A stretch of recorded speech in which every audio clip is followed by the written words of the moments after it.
We are an ever-changing group of people who like to get together and either watch movies and discuss them or read books and then discuss them. But tonight we have a little bit of a different format, which I think is really exciting. So I like to start telling you who we are and what we're doing and let people in as I talk.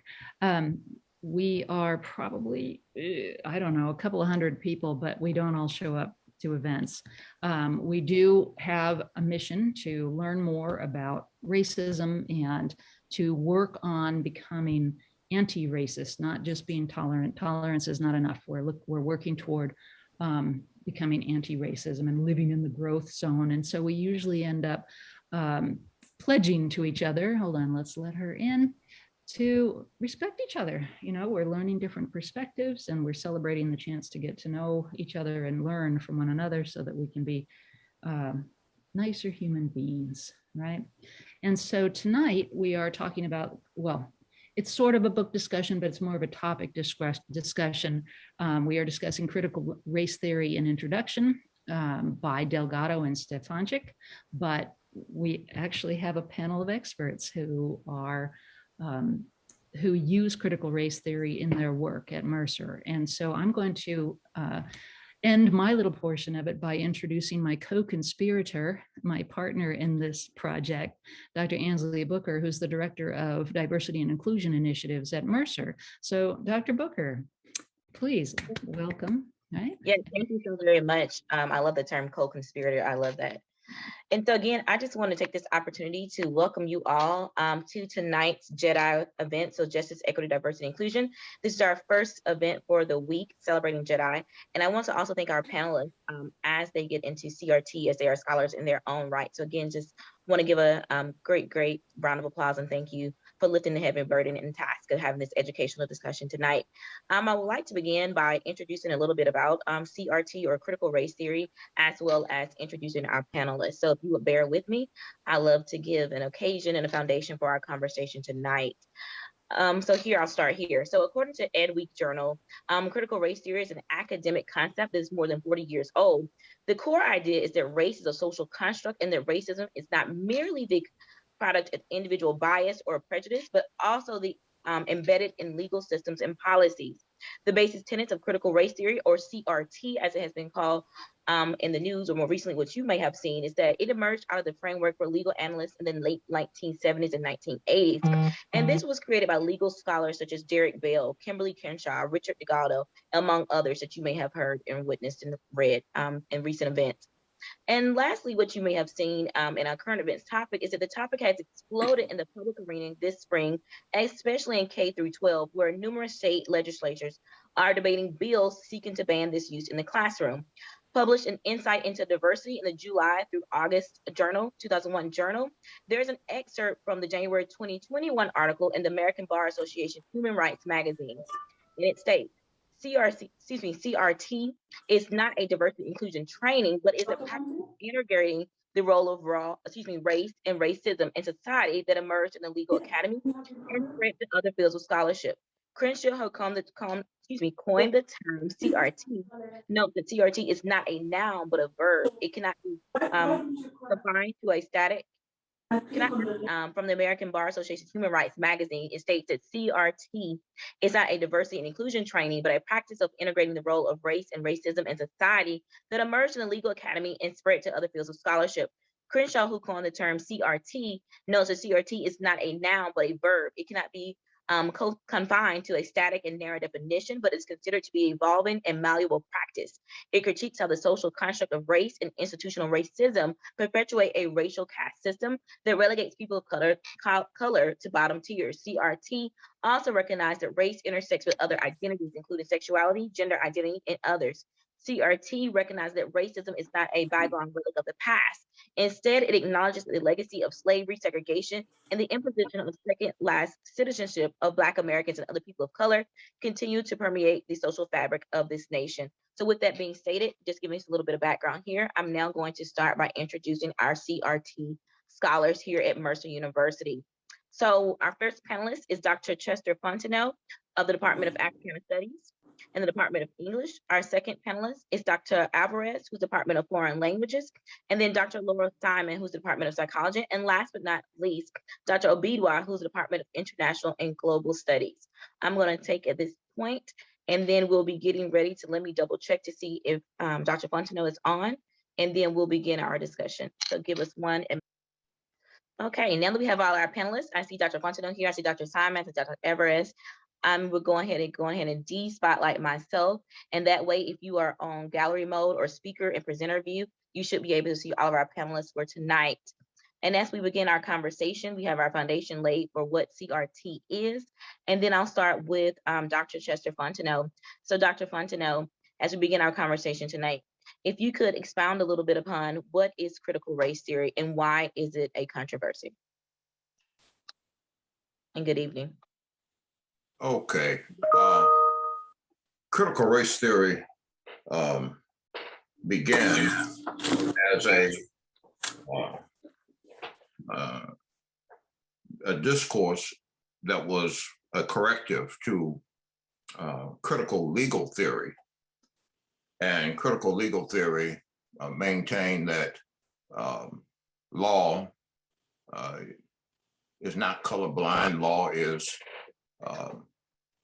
not rational, it's not apolitical, it's not technical, okay? But law, in fact, is in fact a construct of the people who actually make the law. It's not colorblind. Now, but this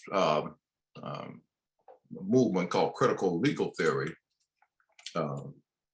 drew a lot of liberal kind of leftist legal scholars, most of whom were white. And so it kind of left out race, and it left out the whole experiences of African American, but other people of color. So Derek Bell, who was a professor at Harvard University, began to write and go to conferences and speak, and as a corrective to critical legal theory. That was kind of a midpoint, an intersection between civil rights scholarship and then critical legal theory. And what critical race theory from the legal profession maintained and still maintains is that law both reflects and produces racial power. So law is a constituent of race. Law constructs race. It not only reflects race, but it also constructs race. And then critical race theory also looked at the shortcomings of the civil rights movement and argued that the problem with the civil rights movement, although it made substantial gains for African Americans, is that it produced a kind of essentialist racial construct that didn't account for the complexity of Black identity. So, for example, Black people who tended to be supportive of Clarence Thomas and the controversy with Anita Hill, where race trumped gender, in that respect. And then the civil rights movement identified racism only with the outright formal exclusion of people of color. So it assumed that the rest of the culture, de facto segregation of schools, for example, workplaces, neighborhoods, et cetera, would remain the same. So critical race theory was trying to navigate in this kind of, complex, situation. But it was really a dialogue in the legal field with those who are maintaining critical legal theory that was leaving out race, critical race theory that's saying, no, race is really important. And then they were going at it in that respect. Now, when critical race theory emerged out of the legal field and came into other disciplines, such as cultural studies, such as African American studies and other sociology, et cetera, critical race theory then said to us, at least this is how we interpreted it, that race is not simply an individual occurrence. It is not simply an attitude. It is not simply the whims of a few, but in fact, race is ingrained in American life. that it is ingrained in the social, cultural institution, political economy of American life. And that is why we have such a difficult time dealing with race and trying to get rid of race and exclusion. So critical legal, race theory, when you're looking at it in terms of education, which is germane for us, says that the problem that we see with race in our society is because race is continually thought, enforced, and in fact rewarded by a system that continues to generate and regenerate racist structures. So if we're going to somehow deal with race and try to somehow get some movement, progress toward lessening the impacts of race on people of color, that we have to find ways to address the root causes of race, so that race, and recognize that race is systemic in American society. And so we have to address it, in that way, get to the very root causes, of race. And that really is what critical race theory is about. I mean, there's been a lot of hoopla about critical race theory, the controversy involving, critical race theory, where you have whole state legislatures, arguing against it and forbidding the teaching of it, et cetera. First, nobody who's not in law school or a lawyer is actually teaching critical race theory. What we're doing is teaching the philosophy of critical race theory that says what we need to do is stop leaving out the experiences, the problems, the controversies of people of African descent and other groups of color, people of color. Tell the entire story, tell the truth, and have a full account of whatever the situation is. So for example, if we're talking about the settlement of, we're looking at historically and talking about the settlement of the West in America, don't leave out the fact that Native American people were slaughtered, that genocide occurred. They tried to simply completely wipe them out. If we're talking about the development of the economy in America, don't leave out the fact that the American economy was built on slavery, et cetera. And so critical race theory is simply saying there are lots of gaps and holes in the American narrative. And what we have to do in order to try to correct this whole thing and start addressing the systemic nature of race is we have to start filling in those gaps so that we get a fuller picture of the experiences of people of color in this country. That really is what critical race theory is about. And the controversy, I believe, as many others do, is because those who are in the kind of white essentialist right and alt-right camps don't want to talk about race at all. They rather shove it under, so to speak, so that their activities are not seen as racist. And so, for example, Georgia, that has turned blue, they right here in Georgia, maintaining Georgia is not really blue. There's been all this cheating that went on in the 2020 election.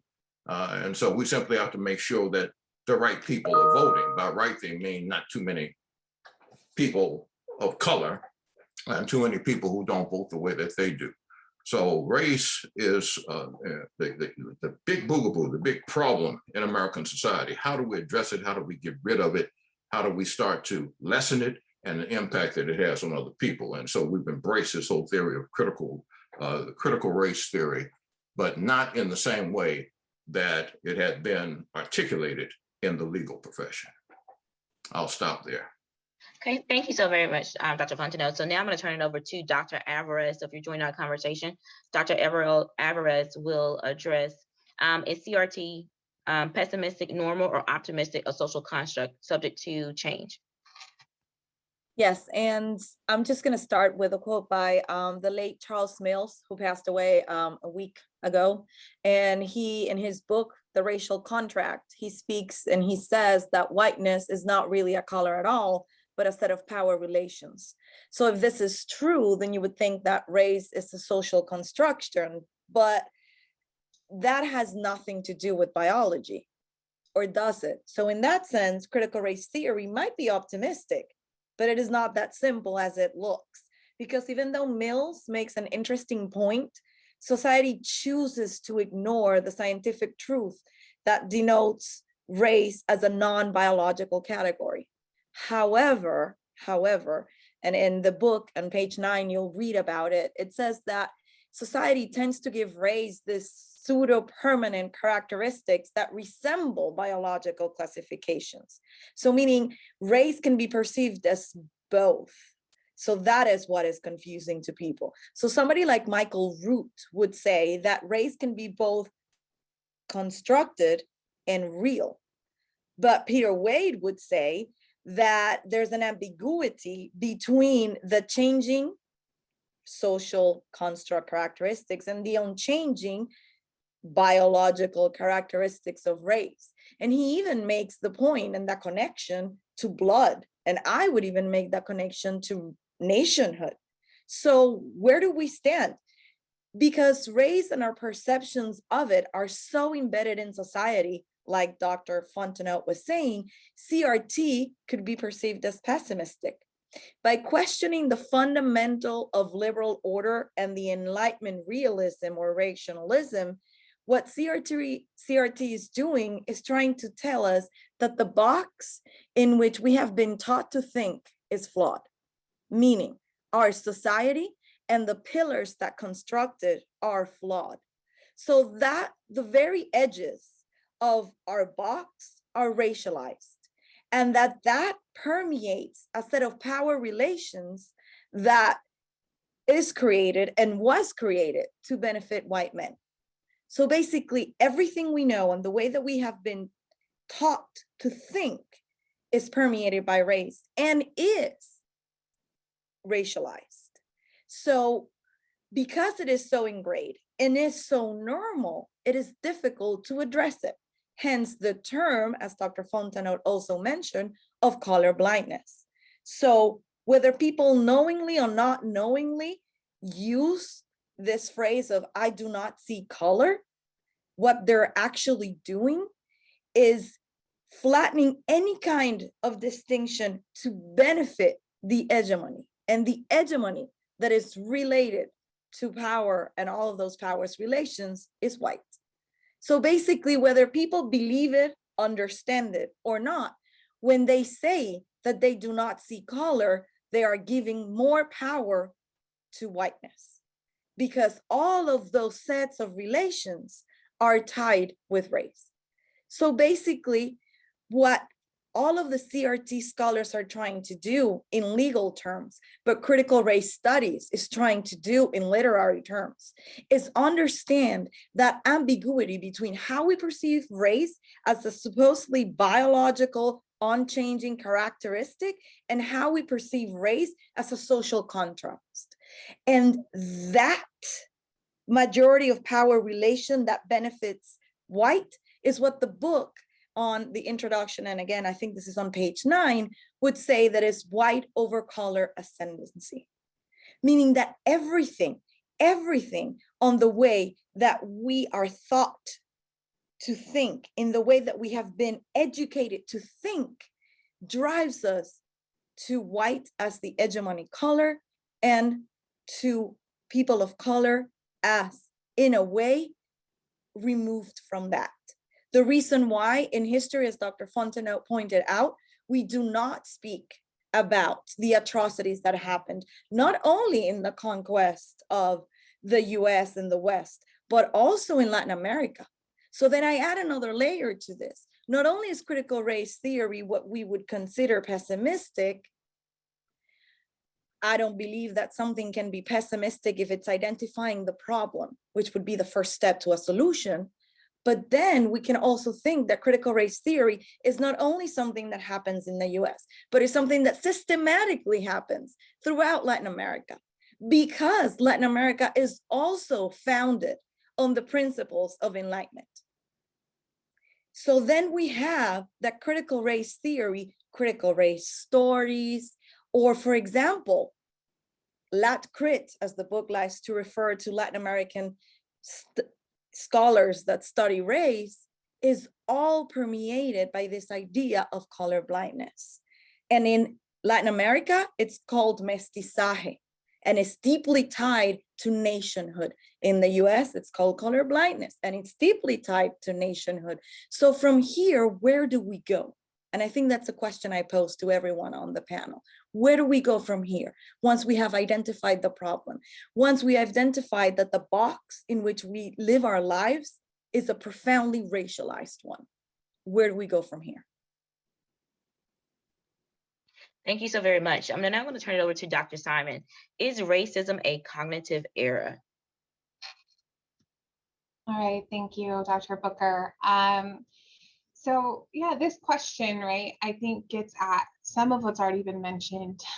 So this notion of, is racism a cognitive error? You know, just kind of a product of ignorance, lack of exposure, lack of experience, lack of awareness, right?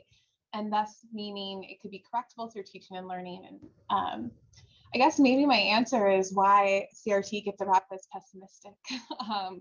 Because the short answer from my scholarship is no, it's not simply a cognitive error, and thus it's not something we can just fix through teaching and learning.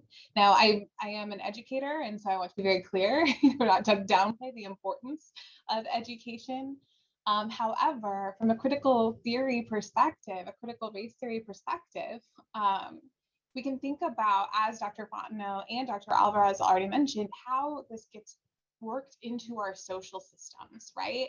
And so if we have legal policies or bank loan policies or all of these things that are on the surface seemingly colorblind, right? So we have this notion of, here's a policy, it doesn't explicitly mention race, and thus it's colorblind, and thus we've achieved equality. And I was just actually with my students earlier today, as I teach a race course this semester, talking about, we have to really think critically about the differences between equality and equity. So whereas equality kind of presupposes we said everyone could apply, right? So here's a job, we said everyone's, welcome here. Does everyone equitably, right, have the same access to this position? So thinking about that system component. And so while if we connect this back to racism, we can think again about how it gets ingrained within our systems. And so I'm a sociologist. So while I have critical race theory training, a lot of it's from the sociological canon, right? So how we learn and have delved into the legal canon as well as I've explored further. But Eduardo Bonilla Silva writes, he has a book I've read a few times, to be quite honest, just to unpack it all, called Racism Without Racist, right? So how do we have this notion that racism persists, but no one's racist anymore, right? It's no one's issue, or it's not my problem, or it's not something I did. And again, if we only focus on education and awareness, we can achieve, right, something, and we can keep explicit racism. So we can think of really the events that we hear about, right? So someone using a derogatory slur, or openly, right, keeping someone out of the system. But what Bonilla Silva really brings our attention to is combining this system of power that's been mentioned in domination with these values of colorblind ideologies, right? Think of it essentially allows us to ignore systemic inequities, right? Because we can say colorblind, I don't see color, there's no longer an issue here. And so any inequality can thus be explained away by quote unquote culture, quote unquote neighborhood, quote unquote. And think of all the rhetoric we hear about race and race inequality, or any time a racialized issue comes up, we're always turning, but what about, right? So I call it the whataboutisms, right? So, but what about this? But what about that? Right? And these narratives that we create that are saying, well, we don't do ABC anymore, right? Jim Crow laws are off the books, right? That's not allowed anymore to be explicitly racist and not hire someone. However, right? So we have this colorblind ideology that permeates, but we know there's still inequities in the system, right? We know that via a generational and cyclical effect, as Dr. Fontenot talked about, the power dynamics, the history, right? How it gets kind of baked into our society. Beverly Tatum writes in her book, and she came to speak with us last year about how racism is like a smog that we all breathe in, right? Whether we want to or not, we're all kind of affected by it. And we learn it early. We learn it early. So yes, some components of racism can be cognitive lack of awareness. And so I empower all of you to get that education. I never want to downplay that. However, back to Dr. Alvarez's call to action, right? Once we identify the problem, once we are aware, what do we do with it? And I think that's really what critical race theory is calling us towards, is now we know, right? Here, we're going to establish for you through all this research, through all this, right, scientific evidence. And now what do we do? And so maybe we can get some answers to that question at the end, but for now, I'll close there and throw it over to my colleagues. Thank you so very much. So Dr. Obidwa, we're going to move on to phase 2 of this conversation. Why is CRT important? So if you could speak to people of color see more racism than none, and why is that happening in America today? Okay, can you hear me? Yes, we can. Thank you. All right. So there's several reasons why most people of color believe that there is more racism than white folks. And I'm going to itemize my responses so that the students who are taking notes can actually have points to write down, if I have to say it that way. The first thing I would say is because of what we call the lived experience, right? So everybody's lived experience, even though it may apparently look like it's similar, it's not. So for example, students at Mercer going to the same classes, doing the same things, while it may look like, okay, they're all students, they have the same experience, that is not the case. So in the case of Black folks seeing more racism or believing there's more racism, it's because because of their lived experience. Another analogy I'll make is, I wore these shoes yesterday. Have you all heard about the concept of only the person who wears the shoes knows where it bites, right? So anybody else can wear this shoe, and for some people, it may actually be tights at the front, or sandals rather. And for some people, it's the what do we call this? The buckle area. And pretty much that's what it is. Now, is that the only reason why people don't, most people of color believe that the world contains more racism than white folks? No. Apart from lived experience, the other issue is shielded, because most white people, or a lot of white people, let me use that term, may be shielded from the Black experience. And this is also another enigma, because you're like, well, I have a Black classmate, I have a Black neighbor, I have a Black friend. Isn't that enough for me to know what the Black experience is? Yes and no. Yes is that if you pay careful attention, you have some idea, but being Black is different, right? In a lot of sense. And sometimes it may mean you stepping into that person's shoe to really understand. And I'm not saying that you only have to be Black to understand the Black experience, not really. But it's about raising your level of consciousness and trying your best to actually connect, or at least grow in your understanding of what that means. So first, there is the concept of the lived experience. Second, there's the shieldedness from the Black experience. And then historically, the whole experience of segregation. So we're talking about physical housing segregation, social segregation, that made it very hard for people in different ethnic groups to connect beyond the superficial. So beyond, going to the grocery store or going to some public spaces, you find that a kind of veil, was created. And while people will say, oh, these are friends, they still didn't know what those friends went through on a daily basis. So that experience, that historical experience of segregation, physical and social, is also part of why a lot of, according to the book, the terminology the book used, white folks do not see or do not acknowledge that there is a racism. There are other points. Another one is the limited understanding of how social context works, right? So a lot of times we think, oh, well, you should be able to go to the store and get what you need. And while that is accurate, that's correct. In many cases, Black experiences are different, right? And you can't really say that every single Black person is going to have the same experience. But the important thing is that they're going to have a different experience, depending on the specifics of that encounter. So because of that, a lot of times people tend to be very, how do I put it, ignorant of how the fact that,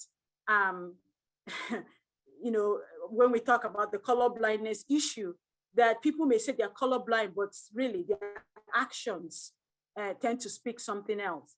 Another point there is a limited understanding of how broader social factors from the past can affect the lives of people today, right? So sometimes people will tell you, oh, racism and all that, it's over. We have the civil rights movement, you know, everything is fine now.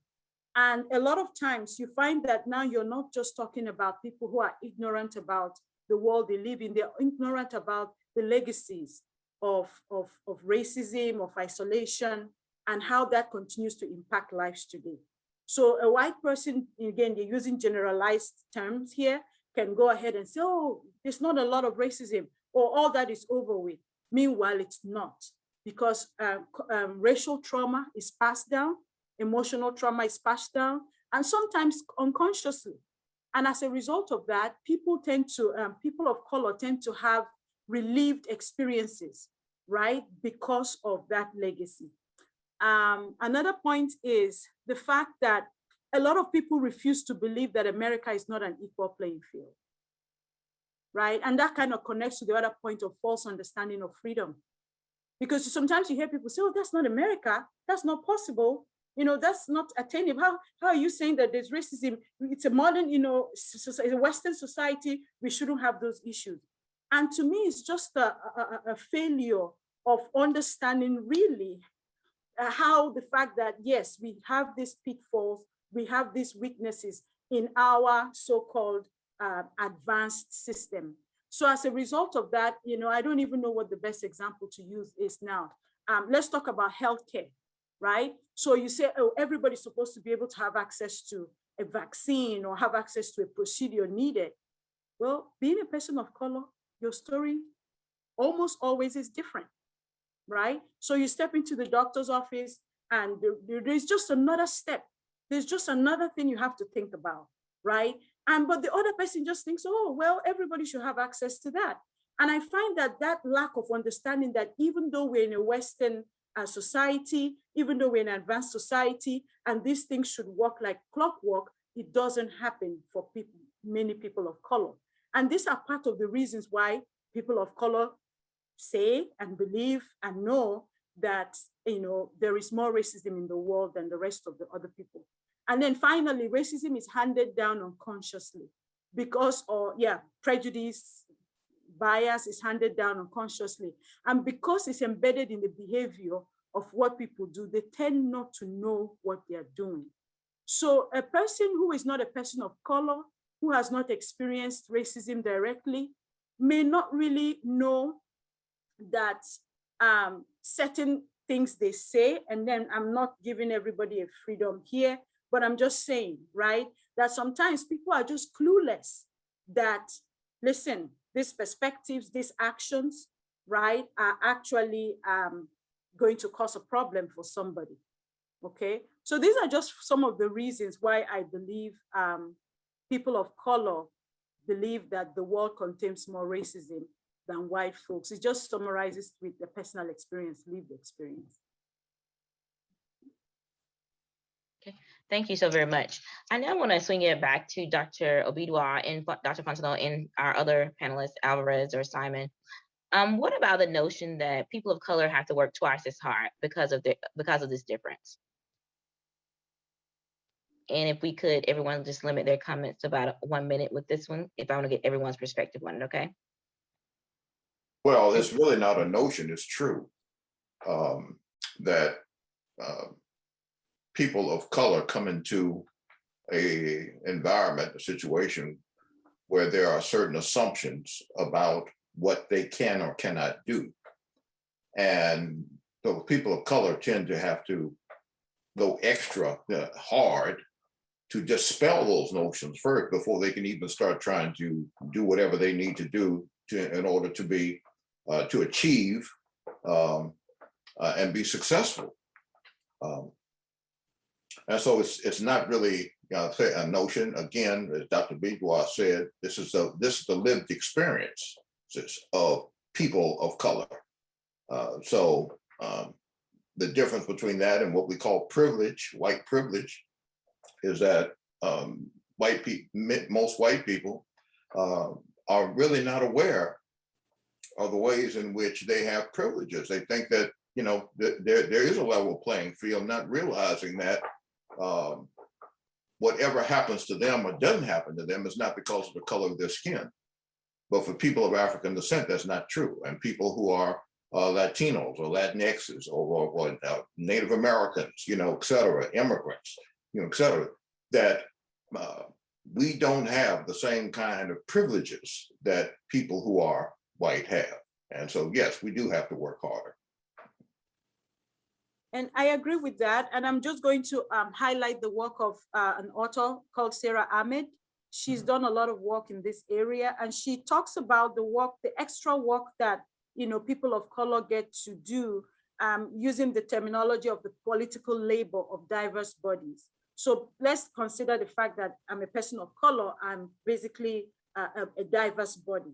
And the political labor is really not politics and so on. It's just the extra burden that I carry emotionally, cognitively, physically, due to the nature of the diverse body that I carry. And there are various kinds of ways that we have to do extra work, right? So in the area of help making people feel safe, you know, accepting of who we are, so that we don't tempt to become off threatening.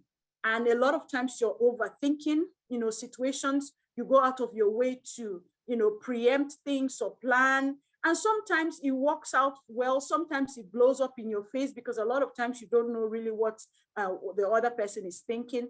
And that is stressful, right? Just for you to show up for an event and there's 200 things you're thinking about, not an event or just a scenario, even at work on a daily basis. Another area is the racial battle fatigue. So this is where you just get exhausted, you know, because at the end of the day, all of these emotional trips you have to make and preparations and anticipation, it wears you down. And also the work that you actually do, you find that diverse bodies or people of color tend to work extra hard. They may, you know, spend longer times in the office. They may just be putting in, I'm not saying that comparatively, but a lot of times we will tell you that part of the motivation of the work we do comes from the fact that you have to, it's extra, you know, because there is this fear that you may not measure up. There is this fear of incompetence. There is this fear of people not accepting the work you do. So it does equal to extra work. And I agree with Dr. Fontino, it's a lot.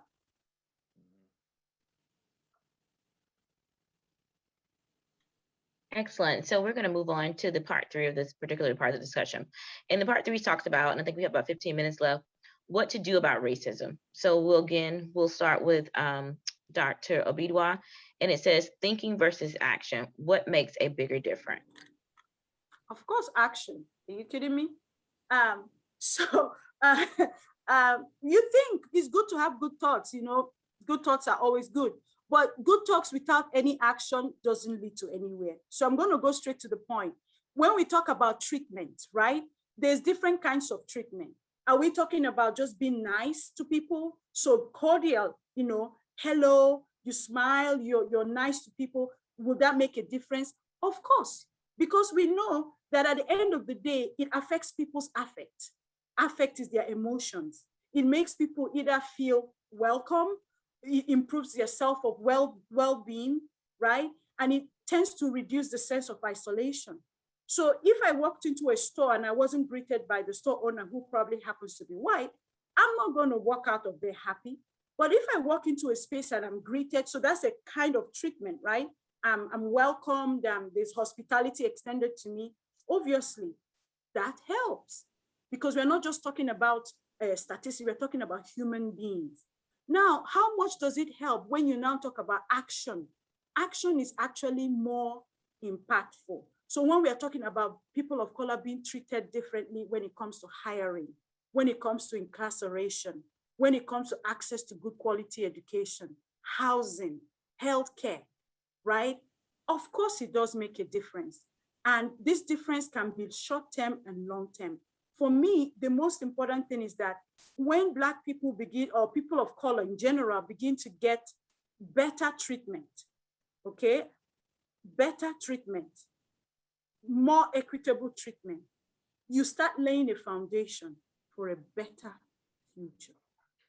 So even if we don't see a drastic change now, you're laying a foundation for the next generation. So obviously action is more important than just thinking. Yeah, I agree. I agree. You know, this really is not about making people of color feel good, you know, feel loved and all that. I don't care whether folks, you know, who are not Black or whatever, or other folks don't, you know, love me or not, as long as I have equal access to resources. I think it's really about equal access to resources.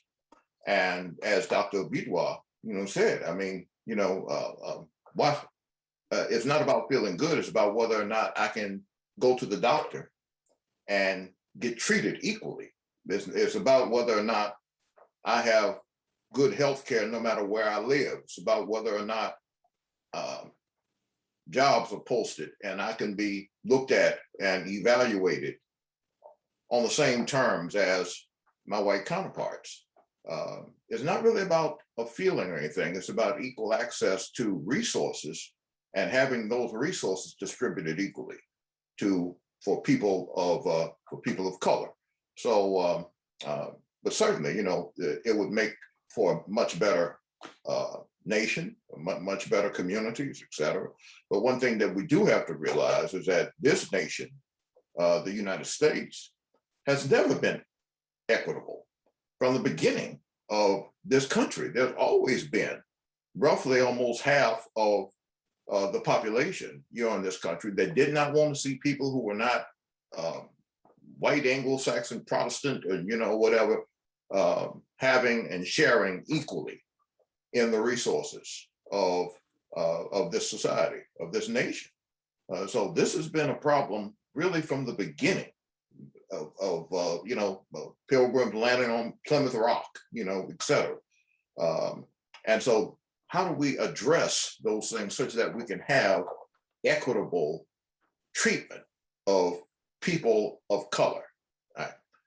And I have my own ideas, but I'm not going to give them right now because I've been talking, you know, longer than probably I should have in relation to this particular question, but maybe we'll have time a bit later. Thank you, Dr. Bidwa, Dr. Fontenot. So I'm going to move on to question number 2, and it says, what to do about racism? And this is for Dr. Alvarez. So Dr. Alvarez, what do we do about racism when we're confronted with evidence contrary to the beliefs? Yes, and I'm going to pick up where Dr. Fontenot left, because I think he has an excellent point, which is the reason why I tied in my beginning statement race and nation. There are two things that are, for me, you know, undivisible, because in a way, the way that we construct our nations, not only the US, but to take it to the Latin American terrain, which is obviously my specialty in Latin America, the way that we construct the nation has to do with a profoundly racialized political system to begin with. And then, of course, we have to tie in societal norms, and then we have to tie in what Dr. Obidowa said about how that trauma is passed on from generation to generation, the same way this society is constructed, and the same things that we think are not racialized become racialized. So for example, when I teach my courses, and one of them is my INT course that I am teaching right now, I always expose students to the question of, are you really free? Is America really a free country? And then, of course, I compare that to Latin America. But first, to kind of engage them, I talk to them about something that they might feel familiar with, right? And then after that, I start constructing a discourse where you have to understand that, for example, Hollywood is one of the US's biggest narrative in terms of giving Latin American an idea of a supposedly free country where the American dream works. But that doesn't happen. But that is not true. So what happens is that you have a whole Latin American society that is built on the idea that the US is better. And if I move to the US, then I will be better too. And if I move to the US, I will be free because I am not free where I am from. And that is the great exodus from Mexico, from Central America, and more recently from countries like Venezuela, which is my own country. So when you think about that, then you have to make sure that you make students understand that A, the immigration process is a hard one, and that two, the people that immigrate are looking for an American dream. They're not looking for anything else.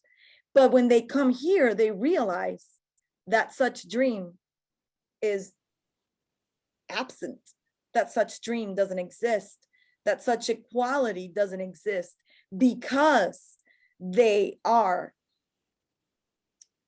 racial embodied as criminals. They have been put this stereotype of criminals, of people that speak too loud, people that like to listen to music too loudly, people that like to be very expressive with their hands. And I sometimes have to be very aware of myself.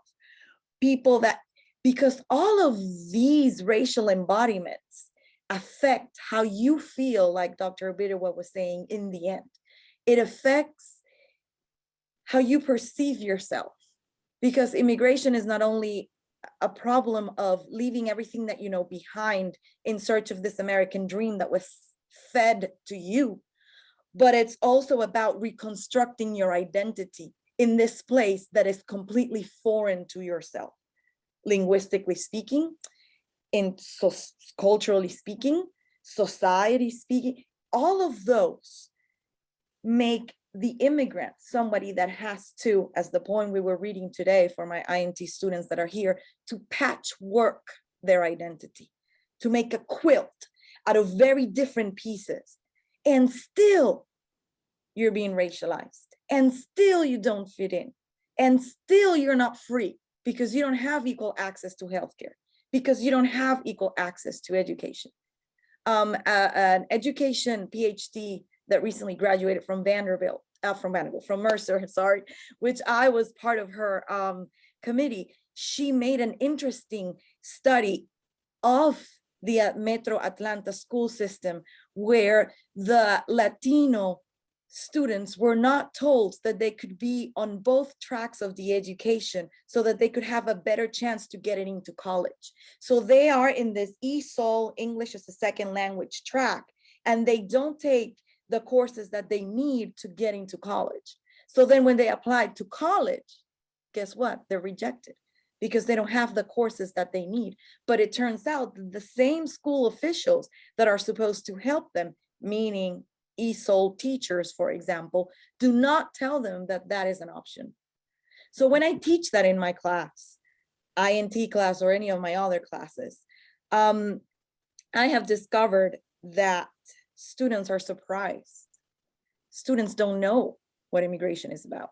Students don't know that for you to get a green card, it's a 6-year process, and $20,000 later, I have a green card. Students don't know that. So as an educator, I feel like my action, to respond to Dr. Obidewa's comment, my action is to show this. My action is to reveal this, to take out the narrative of the American dream and to show them that it is not true. And that for immigrants, the deception is so great that there's no turning back. Now you're here. Now what do you do? Questions. And that's critical race theory. Exactly. So that's how you apply it, not only to US, stage, which is very important, but to a Latin American stage as well, which Exactly. is my research, obviously. But Beautiful. yeah. I didn't want to wrap you guys up, but I do want to leave the last 5 minutes to Dr. Simon, because she has two very critical questions to answer before we're at our 1 hour mark. So Dr. Simon, I want to ask you what to do about racism when you're confronted with evidence contrary to beliefs, part 2. And then also, what about segregated schools still in spite of law? If you want to take the last 5 minutes to summarize those points for us. In 5 minutes, okay. Right. I will do my best. And I colleagues, feel free to, chime in, because, you all have wonderful expertise to share on these both. I guess for the evidence contrary to beliefs, that question was originally from the book and talked about our notions of welfare, right, as handouts. And it struck me because we know that there's an intersection of racialized understandings of welfare recipients. And so I think we're always we as humans, right, like to make sense of the world and cognitively, right, we like to do that in a way that, one, I think excuses us, right, from actions sometimes, the not our problem, the not our, not my situation, but also perhaps, right, create situations that are beneficial to us in other ways. And I always think about this as a sociologist who teaches at the intersections of class and race, right, and all of these kind of intersectional concepts. When we have notions about what it means for individuals who need systemic support, from institutions, we tend to kind of box them into a narrative, right? And so you see a lot of this, especially, voting season is upon us. So get ready for narratives about, handouts and people actively choosing to be unemployed and all these narratives. But when we hear evidence contrary to that, what do we do with it, right? And I think this is really a larger scope question, in that sometimes we make an active choice to only take in information that aligns with our current frames, right?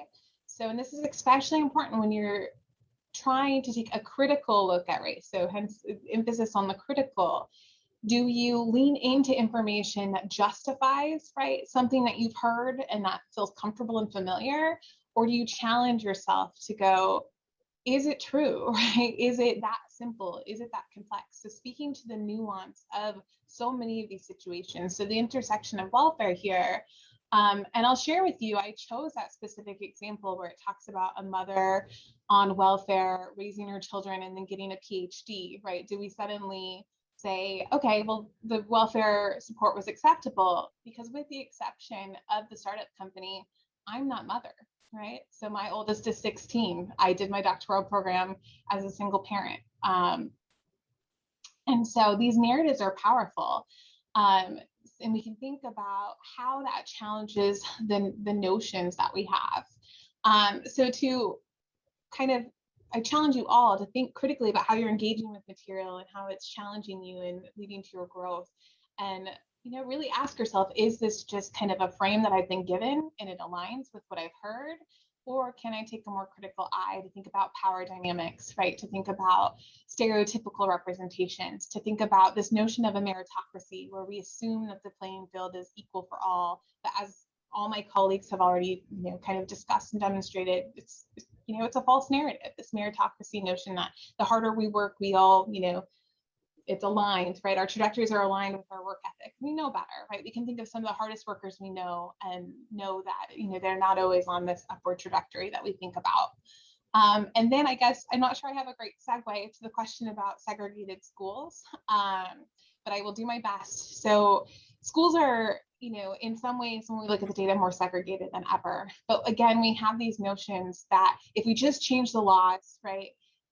If we just, give equal access to school, if we, put integration plans, we'll do all these things. But people make active choices. And so rather than fixing the root causes, taking us back to the beginning when Dr. Fontenot talked about the focus on kind of these upper issues rather than root causes, rather than fixing the funding of our schools, we integrate charter schools and school choice, right? Rather than fixing the issues related to disparities in neighborhoods and cyclical advantages of transmissions of wealth, we problematize neighborhoods, right, and have white flight. rather than all of these things that would actually get at the root issues, addressing systemic problems that are generational, that are cyclical, that continue, that grow. We put band-aids, right? We have all this criticism about affirmative action, but my biggest criticism of affirmative action is it doesn't do enough, right? So we talk about it as, well, it makes it unequal, right? It gives advantages over people, and that's not quote unquote fair. It's a band-aid on a larger system, right? And so we can think about the complexities of why are schools still segregated, right? If we fix the issue, but we never fix the root of it, right? Because we still gave people the choice to opt out, and people with more resources do opt out, and disproportionately in our society, right? We have a power dynamic where individuals who identify as white, right, have this resource access. And again, home ownership is the #1 way to transmit wealth generationally. And we have disparities in home ownership that we can trace back to all from Jim Crow to redlining, right? All these systemic policies. So that's a very sloppy answer for the little time that we have, but I see it's 7:31. So I guess stay tuned, right? Come chat with me more for that extended answer, but I do want to give time to, the next step. So I'm going to be quiet. If I can chime in real quick on the segregated schools, what happened there is that integration only went one way. Black kids were bused to predominantly white schools. White kids were not bused to Black schools. And so what Dr. Simon's talking about here is that it made it easy then for those people with resources who didn't want to be around Black folk and all that to pull out and go to charter schools and private schools, et cetera. Beautiful, beautiful. So I want to take the opportunity to say thank you all for attending our event tonight. And again, thank you to our panelists. I know we don't want to keep you all longer, and I know some of our answers were cut short because of time, and we wanted to keep it to the 1 hour time period. But like Dr. Simon, Dr. Alvarez, Dr. Obidua, and Dr. Fontano have already stated, they teach a plethora of classes here at Mercer University. So if you could and you would like to continue this conversation, please be on the lookout for information being held in their different classes, as well as on other platforms in which they're sharing more of their knowledge. With that being said, from my office to yours, I would love it if you could complete the critical race feedback form. So again, there is a QR code that is on the screen now, and I also put the information in the chat. If you do complete the form and you're able to show me proof on Wednesday, we will be handing out Jedi Week t-shirts, and you could get one of those t-shirts as being a participant for this afternoon. So again, I thank you. And again, if those persons need to leave, you're more than welcome to leave. And then we'll see if our panelists would like to stay for a few more moments in case we had any questions from the audience. And now we'll stop the recording. So clap for everybody before I stop recording. Thank you so much for being on the panel. You guys were amazing. Oh, and we also want to make sure, Dr. Bokers, before you start recording, that we have our next event for the Mercer Social Justice You're Club. right. We do need to advertise that. We'll be meeting in October to discuss the book, The Latino Threat. Again, we'll be on Zoom because that helps people from all over the US come and join us. We were up to 95 at one point. I think that's amazing.